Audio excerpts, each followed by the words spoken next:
வணக்கம், நம்ம chef Deena. Welcome back to chef Deena's kitchen. நம்ம சேனலில் இன்றைக்கி வந்து எக் மஞ்சூரியன் எப்படி பண்ணுறது பார்க்க போகிறோம். நம்ம ஆல்ரெடி வந்து கோபி மஞ்சூரியன் எப்படி பண்ணுறது பார்த்துருக்கோம். இந்த ப்ரிப்ரேஷன் ப்ராப்பராக வந்து எக்கை வந்து எப்படி அந்த பேட் ரெடி பண்ணிட்டு டிப் பண்ணி ஃப்ரை பண்ணி இப்படி டாஸ் பண்ணி சொல்லி கொடுத்துருக்கேன். கண்டிப்பாக வீட்டில் ட்ரை பண்ணி பாருங்கள்.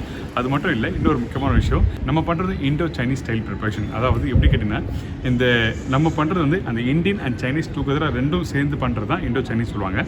இதே வந்து சைனீஸ் ப்ரிப்ரேஷன் ப்ராப்பராக எங்கேயும் பண்ணுறதில்ல. அதுக்கு தேவையான இன்க்ரீடியன்ஸும் ப்ராப்பராக கிடைக்காது. அப்படி கிடைச்சாலும் வந்து அந்த டேஸ்ட் நமக்கு வந்து எடுத்து கொடுக்குமா, நல்லா இருக்குமான்னு தெரியாது. ஸோ அதனால் இன்றைக்கி வந்து இண்டோ சைனீஸ் ஸ்டைலில் வந்து இந்த எக் மஞ்சூரியன் எப்படி பண்ணுறது பார்க்க போகிறோம். அதுக்கு முன்னாடி இந்த டிஷ்ஷுக்கு தேவையான பொருட்கள் பார்த்தலாமா.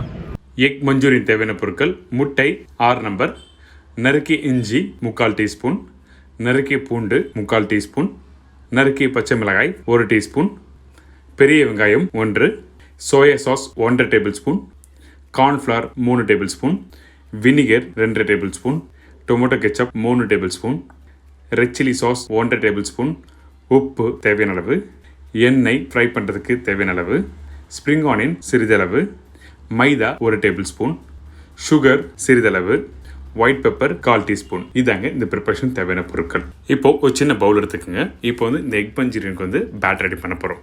நார்மலாக வந்து நீங்கள் மஞ்சூரியன், அதாவது வெஜிடபிள் வச்சு பண்ணும்போதோ இல்லை சிக்கன் வச்சு பண்ணும்போது வந்து இந்த மாதிரி பேட்டர் பண்ண மாட்டாங்க. ஒன்லி வந்து எக்குக்கு மட்டும் இந்த பேட்டர் பண்ணுவோம். எதுக்காக கேட்டிங்கன்னா, உங்களுக்கு வந்து எக் மஞ்சூரியன் இல்லை வெஜிடபிள் மஞ்சூரியன் பண்ணும்போது ஜஸ்ட் லைட்டாக ஃப்ளவரை போட்டு டஸ்ட் பண்ணிவிட்டு ஃப்ரை பண்ணி எடுத்துருவோம்.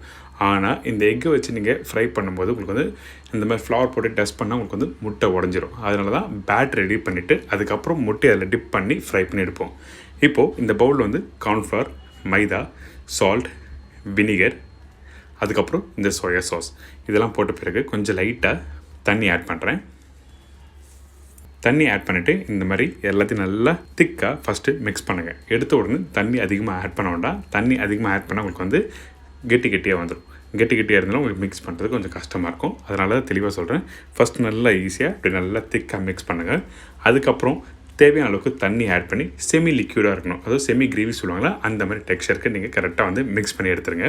தின்னாக இருக்கக்கூடாது, அதே டைமில் ரொம்ப திக்காக இருக்கக்கூடாது. உங்களுக்கு இந்த மாதிரி டெக்ஸ்சருக்கு எடுத்து கொடுத்துருக்கணும். தின்னாக இருந்தால் அந்த முட்டையை டிப் பண்ணி ஃப்ரை பண்ணும்போது உங்களுக்கு கோட்டிங் கரெக்டாக வராது. திக்காக இருந்தால் உங்களுக்கு அந்த முட்டையை டிப் பண்ணி எடுக்கும்போது உடையும். ஸோ இதுதான் உங்களுக்கு தெளிவாக சொல்லியிருக்கேன். மீடியமான அளவுக்கு செமி லிக்யூடாக நீங்கள் ரெடி பண்ணிடணும். இந்த அளவுக்கு டெக்ஸ்சர் இப்போ ரெடி ஆகிடுச்சு. இப்போது நம்மக்கிட்ட இருக்க இந்த முட்டையை வந்து நல்லா சூடாகின பிறகு 1/2 கட் பண்ணிவிட்டு அதுக்கப்புறம் இந்த பேட்டரில் டிப் பண்ணி நம்ம ஃப்ரை பண்ண போகிறோம். இங்கே பாருங்கள், இந்த பேட்டர் பாருங்கள், இந்த மாதிரி ஜஸ்ட் டிப் பண்ணி நீங்கள் எடுத்தீங்கன்னா கரெக்டாக அந்த கோட்டிங் கரெக்டாக வந்திருக்கும். அதுக்கு பிறகு எண்ணெய் சூடாக இருக்க எண்ணெயில் வந்து ஆயில் ஃப்ரை பண்ணி எடுத்துருங்க. ஆயில் ஃப்ரை பண்ணும்போது ஹை ஃப்ளேம் வச்சு ஃப்ரை பண்ணணும். அதே டைமில் ரொம்ப கேர்ஃபுல்லாக ஃப்ரை பண்ணுங்கள். முட்டையில் தண்ணி எதுனா இருந்ததுன்னா டப்புன்னு வெடிக்க ஆரம்பிக்கும், டப்புன்னு மேலே படும். ஸோ அதனால் முட்டை ஃப்ரை பண்ணும்போது கேர்ஃபுல்லாக வீட்டில் ஃப்ரை பண்ணணும், சரிங்களா. எண்ணெயில் சூடாக இருக்க எண்ணெயில் போட்டு எடுத்திங்கன்னா இந்த எக் ரெடி ஆகிடும்.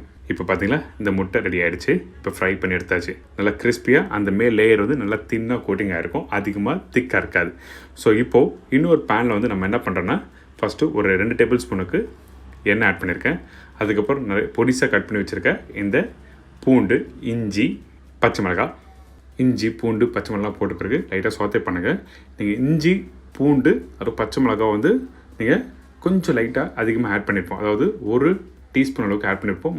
மற்றது எல்லாமே வந்து 3/4 டீஸ்பூன் ஆட் பண்ணியிருப்போம். எதுக்காகனா, அந்த கெச்சப் சாஸ் கொஞ்சம் வினிகர் அதெல்லாம் போடுறோம் பார்த்தீங்களா, அந்த புளிப்பு அந்த காரத்தோட கொஞ்சம் லைட்டாக அந்த க்ரீன் சில்லி ஸ்பைஸ் இருந்தால் தான் உங்களுக்கு கரெக்டாக அந்த டெக்ஸ்சர் கொடுக்கும். அதுக்கப்புறம் நல்லா ஃபைன் சாப் பண்ணி வச்சுருக்க ஆனியன் வந்து இதில் ஆட் பண்ணியிருக்கோம்.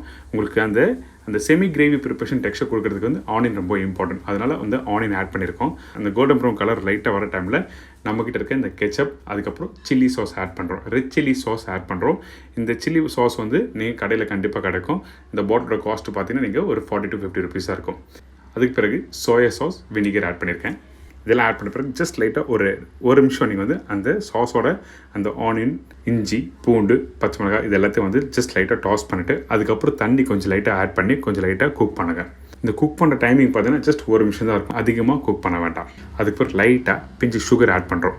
இந்த சுகர் எதுக்காகனா, அந்த டொமேட்டோ கெச்சப், அந்த சில்லி சாஸ், அதுக்கப்புறம் சோயா இதெல்லாம் புளிப்பு காரம் எல்லாமே இருக்குது பார்த்தீங்கன்னா, அந்த டைமில் கொஞ்சம் லைட்டாக பிஞ்சு சுகர் ஆட் பண்ணும்போது உங்களுக்கு வந்து அந்த டேஸ்ட் எடுத்து கொடுக்கும். அதுக்கப்புறம் இந்த ஒயிட் பெப்பர் ஆட் பண்ணுறோம். சால்ட் தேவையான அளவுக்கு. ரொம்ப ஒரு ஈஸியான ப்ரிப்பரேஷன். நீங்கள் வீட்டில் பண்ணணும்னு வச்சுன்னா இந்த சாஸ் ரெடி பண்ணுறதுக்கு அதிகபட்சம் ஒரு 5 to 6 மினிட்ஸில் கம்ப்ளீட் பண்ணிடலாம், முட்டையை ஃப்ரை பண்ணி எடுத்திங்கன்னா. இப்போது இந்த சாஸ் ரெடி ஆகிடுச்சு ப்ராப்பராக. இந்த டைமில் நீங்கள் சீசனிங், அதாவது சால்ட்லாம் கரெக்டாக இருக்க செக் பண்ணணும். அதுக்கப்புறம் இந்த கார்ன்ஃப்ளவர் பேட்டர் ஆட் பண்ணியிருக்கேன் 1 டேபிள் ஸ்பூன். இந்த பேட்டர் எப்படி ரெடி பண்ண கேட்டிங்கன்னா ஜஸ்ட் லைட்டாக 1 டேபிள் ஸ்பூன் கார்ன்ஃப்ளவர், அதில் வந்து 2 டேபிள் ஸ்பூன் தண்ணி ஆட் பண்ணி ஜஸ்ட் லைட்டாக மிக்ஸ் பண்ணிவிட்டு 1 டேபிள் ஸ்பூன் பேட்டர் மட்டும் ஆட் பண்ணியிருக்கோம். அதிகமாக ஆட் பண்ண வேண்டாம். அப்படி அதிகமாக ஆட் பண்ணால் உங்களுக்கு வந்து அந்த டெக்ஸ்சர் வந்து உங்களுக்கு வேறு மாதிரி கொடுக்கும். அதனால தான் ஜஸ்ட் 1 டேபிள் ஸ்பூன் அளவுக்கு மட்டும் நீங்கள் அந்த கார்ன்ஃப்ளவர் பேட்டர் ஆட் பண்ணால் மட்டும் போதும் சொல்கிறேன். இப்போ அந்த சாஸில் நம்ம ஃப்ரை பண்ணி வச்சுருக்க அந்த முட்டையை 1 by 1 ப்ளேஸ் பண்ணுறேன். இந்த முட்டையை கரெக்டாக ப்ளேஸ் பண்ணி முடித்த பிறகு நீங்கள் வந்து அந்த பேனில் ஸ்லோவாக வந்து டாஸ் பண்ணணும். ஆனால் உங்களோட ஸ்டவ் வந்து ஹை ஃப்ளேமில் இருக்கணும், சரிங்களா? அது ரொம்ப இம்பார்ட்டன்ட். நீங்கள் வந்து ஸ்லோவாக டாஸ் பண்ணணும். பட் ஆனால் உங்களோட அடுப்பு வந்து ஹை ஃப்ளேம் வச்சு டாஸ் பண்ணால் உங்களுக்கு அந்த சாஸ் கரெக்டாக கோட்டிங் ஆகும். இந்த மாதிரி கரெக்டாக மிக்ஸ் பண்ணி எடுத்துருங்க. இன்றைக்கி வந்து இந்த எக் மஞ்சூரியன் வந்து ஒரு செமி ட்ரையில் உங்களுக்கு சூப்பரான சொல்லி கொடுத்துருக்கேன். கண்டிப்பாக வீட்டில் ட்ரை பண்ணி பாருங்கள். இந்த ப்ரிப்பரேஷன் நீங்கள் நூடுல்ஸ் சாப்பிட்லாம், ரைஸோடு சாப்பிட்லாம். இந்த மாதிரி மல்டி பர்பஸும் சாப்பிட்டீங்கன்னா சூப்பராக இருக்கும். என்னங்க இந்த எக் மஞ்சூரியன் எப்படி பண்ணுறது எல்லாருக்கும் ஈஸி தெரிஞ்சிடும். கண்டிப்பாக வீட்டில் ட்ரை பண்ணி பாருங்கள். எல்லார் வீட்லேயும் முட்டை இருக்கும். இன்றைக்கி ஒரு டிஃப்ரெண்டான ஸ்டைலில் பண்ணலாம் சொல்லி நினச்சிங்கன்னா அந்த டைமில் இந்த எக் மஞ்சூரியன் ட்ரை பண்ணுங்கள். இதே மாதிரி நாளைக்கு இன்னொரு சூப்பரான டிஷ்ஷை சந்திக்கிறேன். நன்றி, வணக்கம்.